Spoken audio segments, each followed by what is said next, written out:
Over the last couple of weeks, the lectures and readings have focused on peace and social justice.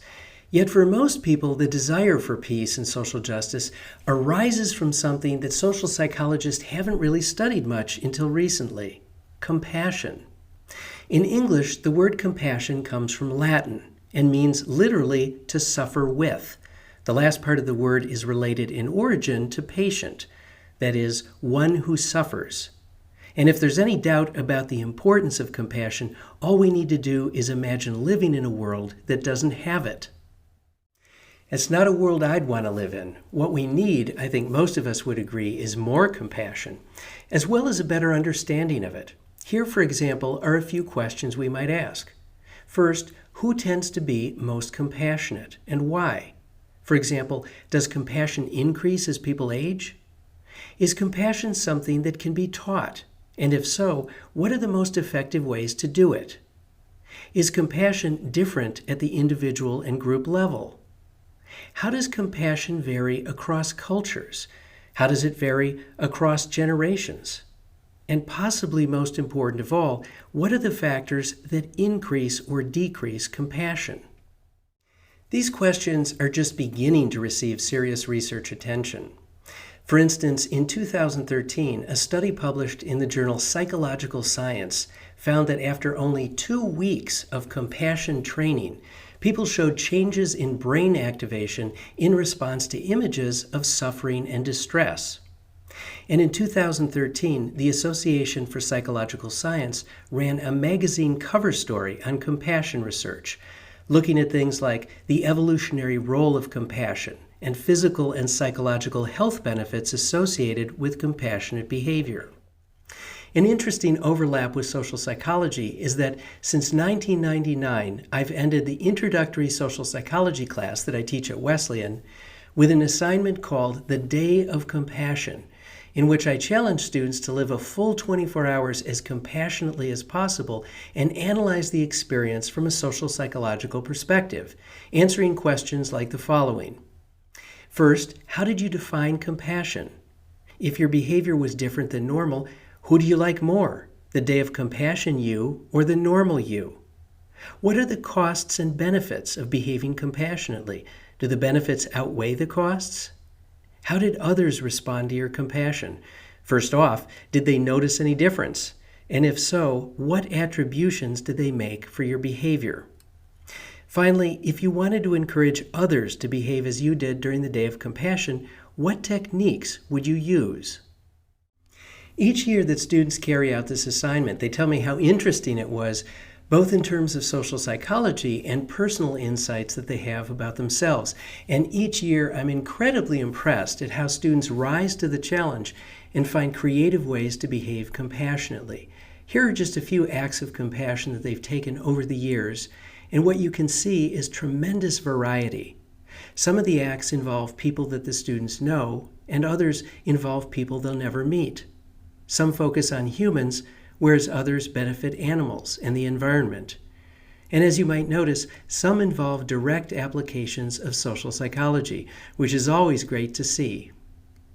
So when thinking about this online course, 2 things occurred to me. First, it would be great to have a Day of Compassion involving thousands of students from around the world. And second, there should be a Day of Compassion award for the most amazing and wonderful work that students submit.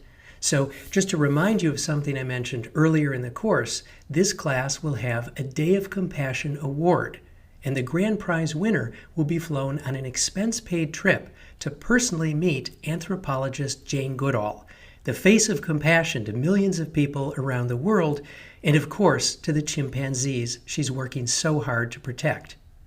This particular chimpanzee, named Wunda, is a great example.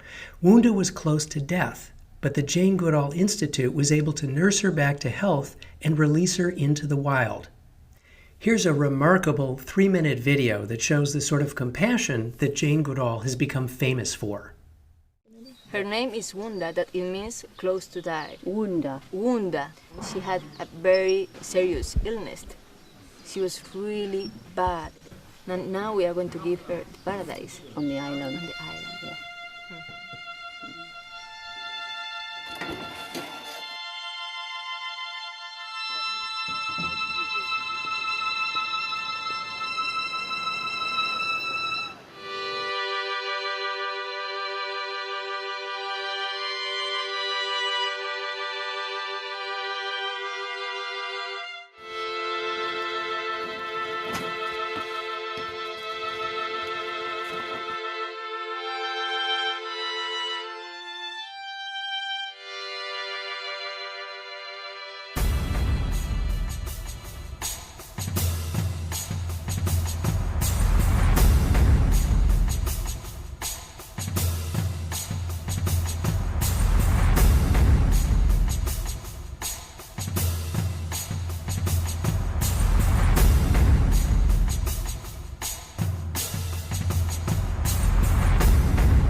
In addition to protecting chimpanzees, the Jane Goodall Institute also has a program known as Roots and Shoots that teaches compassion to young people in over 100,000 groups around the globe. Again, let me share a brief video with you describing the program, and then I'll explain what it has to do with the Day of Compassion.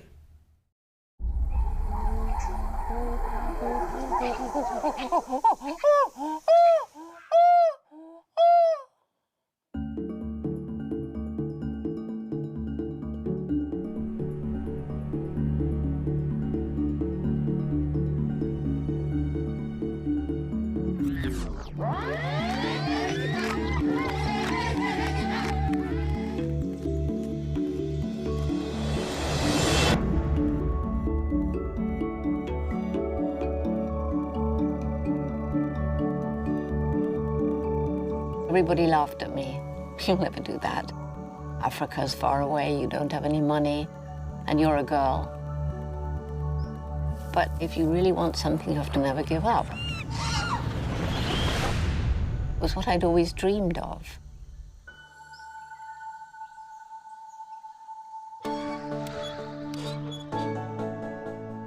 Roots and Shoots is about choosing to make the world a better place, choosing projects to help people, to help other animals, and to help the environment. Anybody can start a Roots and Shoots project. It's about rolling up your sleeves and getting out there and doing it. Dr. Jane Goodall is really inspiring. We'll be able to change the world. The most important message for Roots and Shoots is that every individual matters, and every individual makes a difference every day.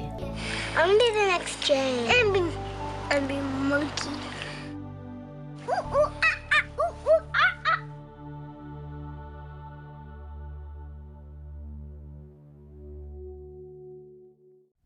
Now, what does this program have to do with the Day of Compassion? Well, several things. First, the Roots and Shoots website contains a database with hundreds of activities and projects that relate to compassion. So if you want some ideas for things that you might do with kids or with friends or family, this is one place to start. Second, if you're interested, you can find a local Roots and Shoots group to join, or even start one if your community doesn't already have a group. Third, if your Day of Compassion includes an activity or a project that other people might try or find inspiring, the Jane Goodall Institute has said that members of our class can enter their activities into the Roots and Shoots database. So the work that you do during the Day of Compassion has the potential to live on and continue to do good long after the course has ended. Finally, as mentioned in an earlier lecture, Social Psychology Network will donate funds to the Jane Goodall Institute as part of the Day of Compassion Award. So by completing the assignment, you'll not only have the chance to use social psychology to understand compassion, but the award will contribute to programs that help other people, especially young people, learn about compassion as well. Specifically, Social Psychology Network will donate $1,000 to the Jane Goodall Institute in honor of the winning student, $100 in the name of each student receiving honorable mention, and $10 in the name of the first 800 other students submitting the Day of Compassion assignment, a combined total of $10,000.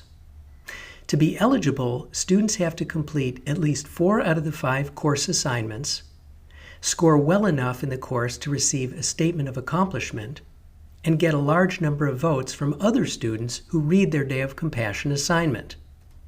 The selection process will have 3 stages. First, we'll identify all students who have completed 4 assignments and received a perfect or near perfect score on the Day of Compassion assignment.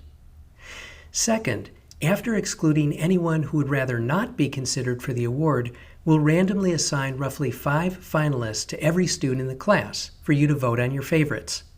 That way, even if there are 100 finalists, no one will have to read and vote on a huge number of essays.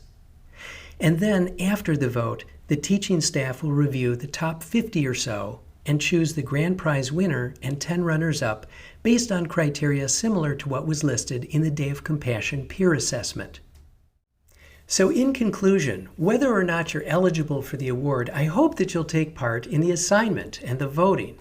Learn about the dynamics of compassion in your own life and use the power of social psychology for the greater good.